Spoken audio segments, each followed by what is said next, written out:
LGBTQ organization has been the target of vandalism. Odyssey Youth Movement, located in the Perry District, recently discovered their rainbow mural was covered in graffiti. So this morning, our Brandon T. Jones is joining us live from that site right now. So Brandon, what has the organization said about this?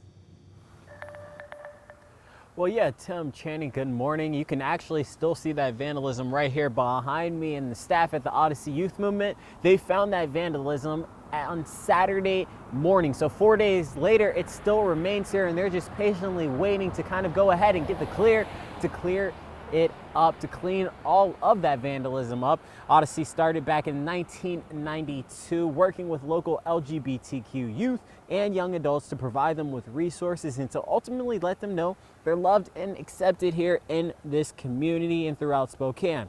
Well, after the recent vandalism, Executive Director Ian Sullivan says anger, frustration, and heartbreak. Those were just some of the many emotions that he felt in the aftermath of finding that vandalism. And although the disappointment has not gone away after time to process what has taken place, Sullivan says the vandalism, it won't stop their work here in the community. Your act of vandalism is not going to scare us off. It's going to make this community more resilient and gather up and realize where our passions and our resources and our efforts really need to go. There is still work to do. Thank you for showing us that. Sullivan also said this isn't the first time the Odyssey Youth Movement has been greeted with resistance and hate. Back in June, when they unveiled the mural, a group of protesters were nearby with signs and messages of hate.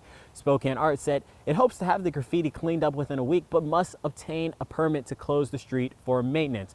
Right now, the Spokane Police Department, they say they are investigating the graffiti as malicious mischief. And actually, I went and go ahead and looked it up because they said they're not categorizing it as a hate crime right now, but this is what a hate crime is described as. It causes physical injury to the victim or another person, causes physical damage to or destroys the property of the victim or another person, and then lastly, it makes threats that causes a person or group to have reasonable fear or harm to the person or their property. But for now, reporting live in Spokane in the Perry District, Brandon T. Jones, KREM 2 News.